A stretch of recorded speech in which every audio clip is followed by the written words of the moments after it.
It's 2:43 p.m. on this beautiful Tuesday afternoon.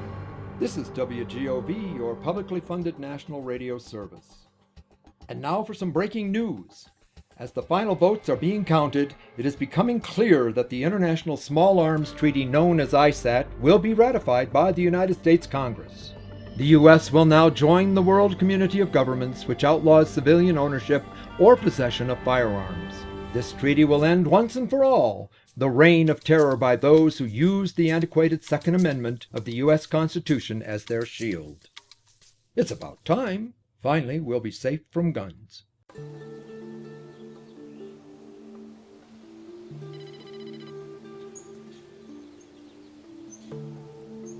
Thomas is my grandson.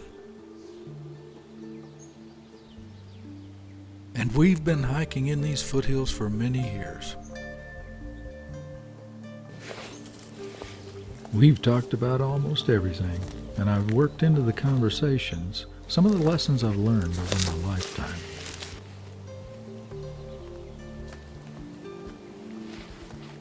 But today, I must pass on a very important secret.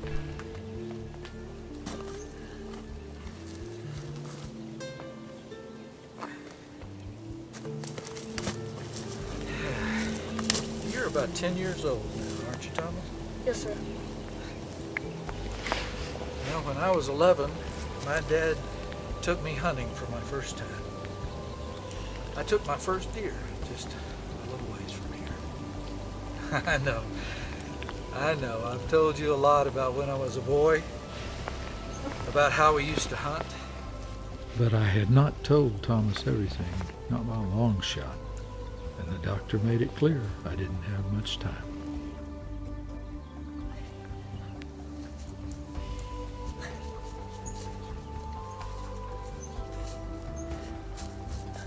Thomas, hold on just a minute. I want you to remember this spot. I'm going to take you somewhere different today, and it's not on the trail. You'll need to remember this place in order to find it later. Okay.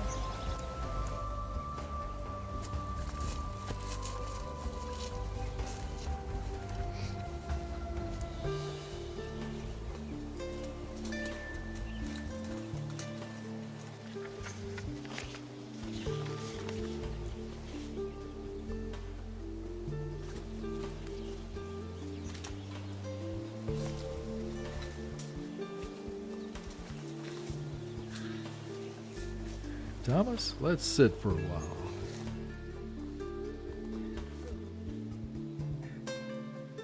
I always thought I'd be here talking with your dad one day. I guess, well, your dad and I didn't see eye to eye on some things, important things. So now I'm here with you. Do you see this rock we're sitting on? Yeah, sure, Grandpa. It's pretty big. You see how it's shaped kind of like a coffin? We named it Coffin Rock because of that, Thomas. I want you to remember this place and what I'm about to tell you. It's something that we can't ever talk about when we're back at your house. And I'm sorry to say it, but you can't talk to your mom or dad or anyone else about it either. What is it, Grandpa? I have something important to tell you, Thomas. We've already talked about most of what I'll tell you today. But I think it's important that you hear it all pulled together again.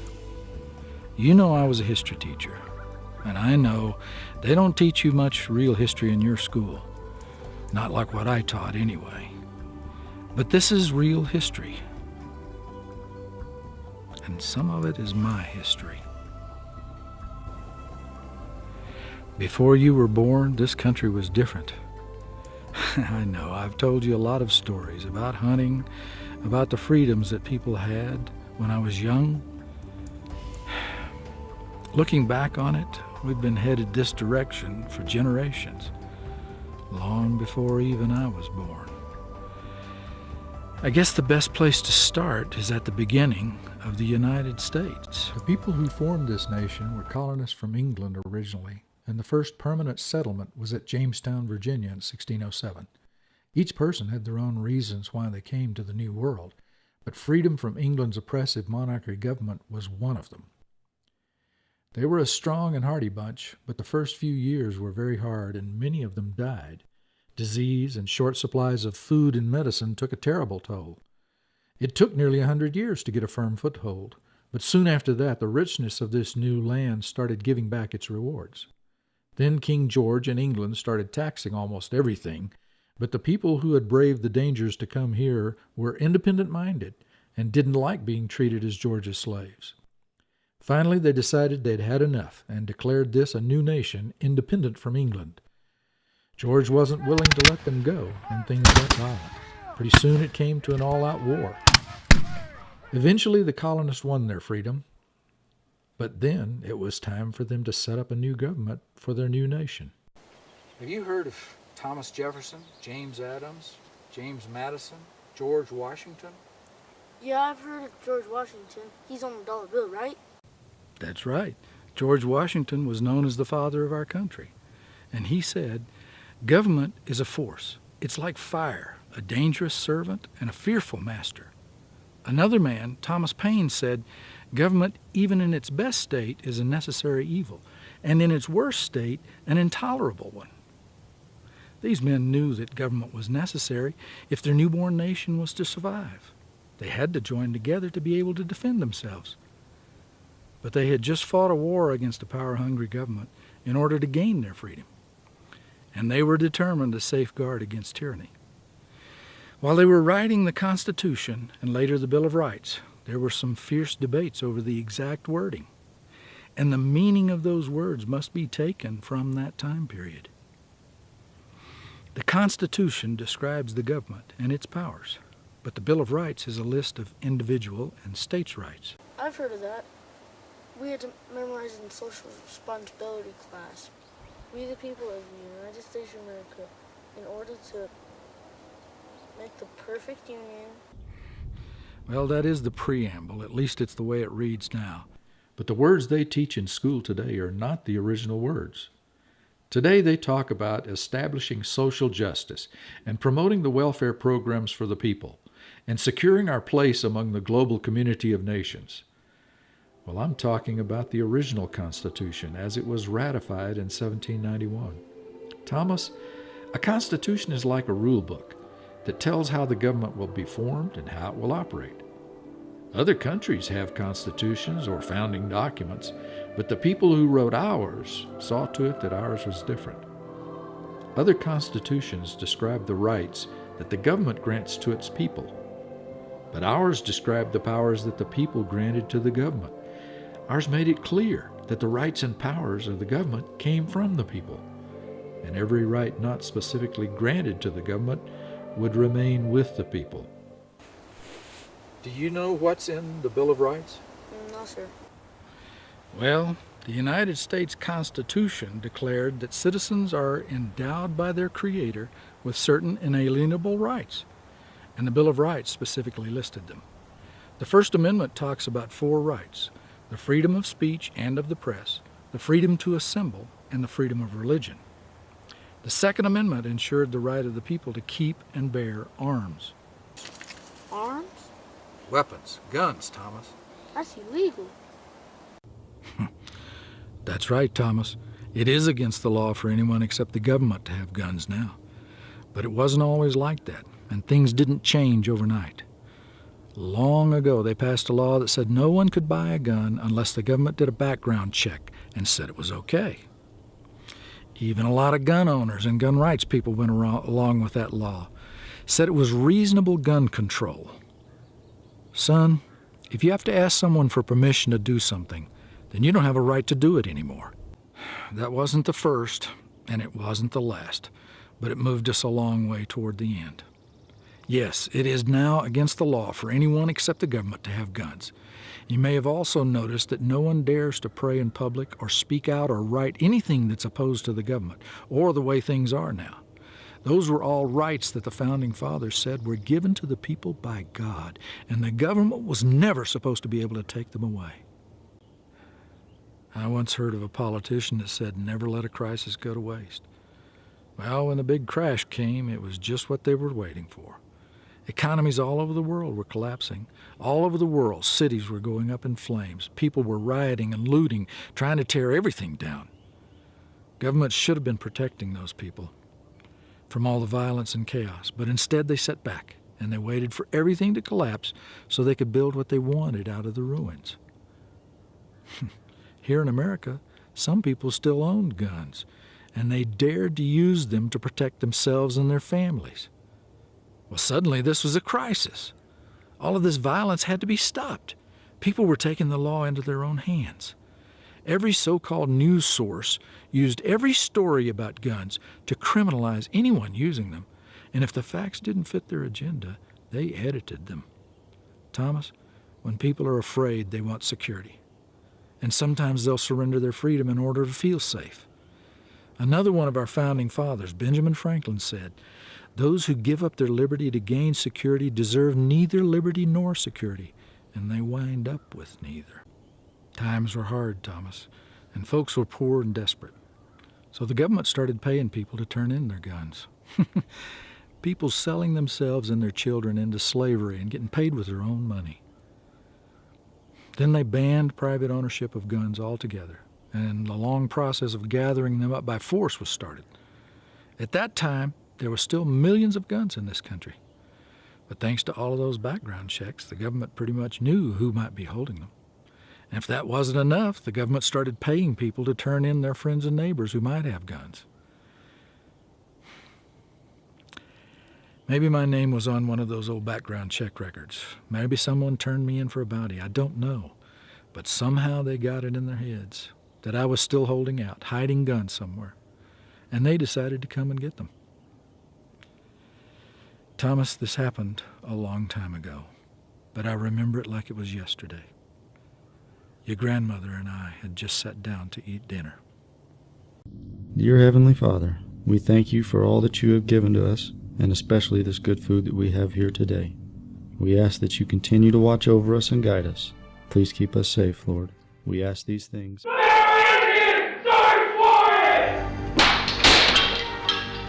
Get down, show me your Get down, show me your James, behind your back. What do you want? What? Ow! Don't hurt her.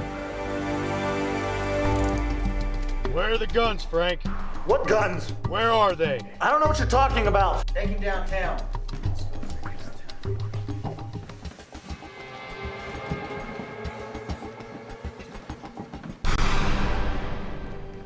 The Fourth Amendment said that people should be safe in their own homes from unreasonable searches. And the Fifth Amendment said that citizens couldn't be forced to give evidence against themselves. But when the right to bear arms is taken away, all the other rights are gone too. When the people are disarmed, there's no reason for those in power to care anything about constitutions or rights and such. Those who founded this nation knew it best. The Second Amendment was never intended to protect hunting rights or the right to defend yourself against criminals. It was written into the Bill of Rights because an armed citizenry is the last line of defense against tyranny in the government. I can tell you, Thomas, that was a long night.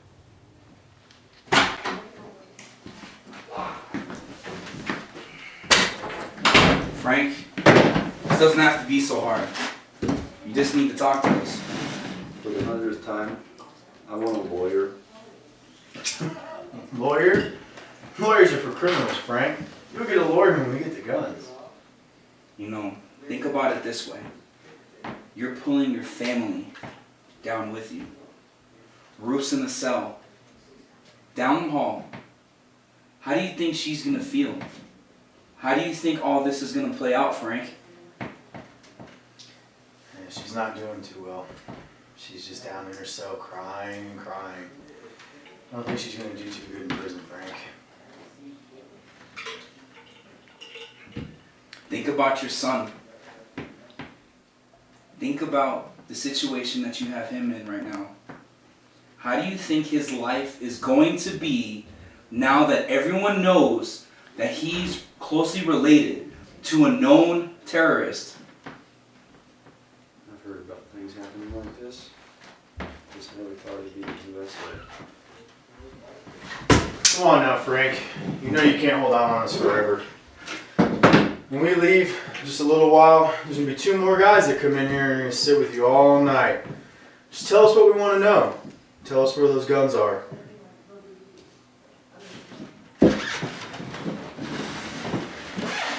Listen, Frank. We just need to know where the guns are. Tell us where the guns are, and this will all be over.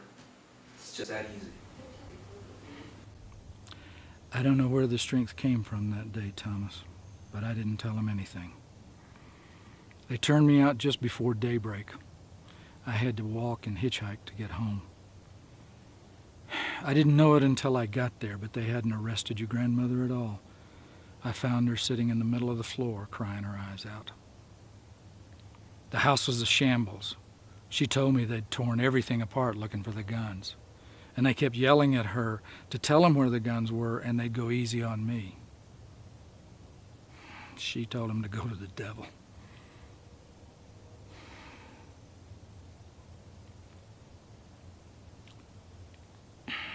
They didn't tell her anything about me that whole night. She told me she thought she'd never see me again. She never got over that night, Thomas. I think it broke her spirit.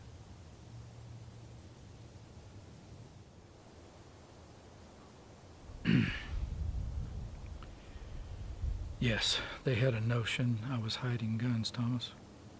And they were right. When we saw what was happening, a couple of friends of mine and I came up here on this mountain and built a secret place where we could store our guns. We figured that someday Americans would realize that freedom is worth fighting for, and the price we had to pay for that freedom. So we hid our guns instead of losing them. Those guns are safe, Thomas. We cleaned them, packed them in grease, and sealed them against moisture, and they'll last until we need them again. Maybe it won't be in my lifetime.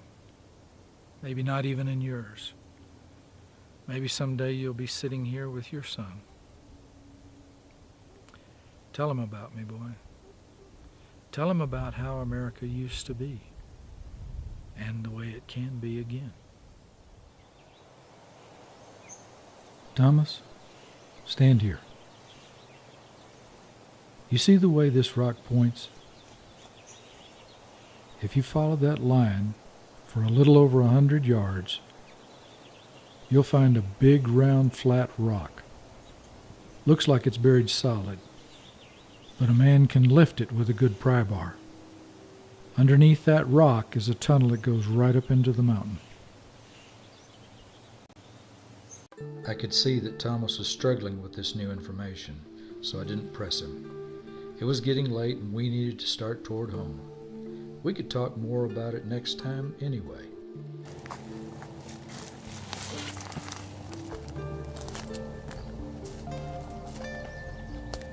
Thomas is a good boy, and I know that one day he'll be a good man. The world will go on without me soon, but now I know there will be someone to carry on. The torch will not be extinguished.